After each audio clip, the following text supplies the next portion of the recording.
This week, we end the Hebrew Scriptures. As crazy it has taken us from January to August to get through the Old Testament. You say, how can the Old Testament be so much longer than the New Testament? Well, it covers a greater time frame, and there's a whole lot more that happens over the course of the 1500 years or so that the Old Testament covers, as opposed to the New Testament, which literally covers less than a decade, except for a couple of little extra pieces.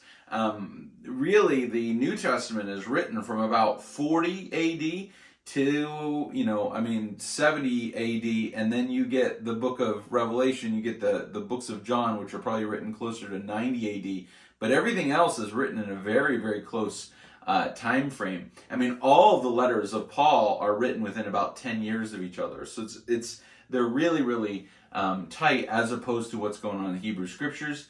The books are shorter, the format's different, so we're going to get into that. But this week, you are going to tackle the book of Daniel. Now, I mentioned Ezekiel being the most unique book in the Bible.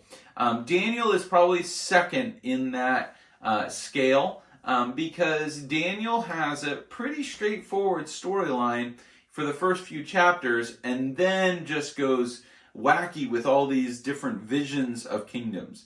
What's really important about Daniel is to remember that Daniel is, what does being Jewish look like in this Gentile world, whether it's the Babylonians or the Persians or the Greeks, and is God going to work through this to redeem us?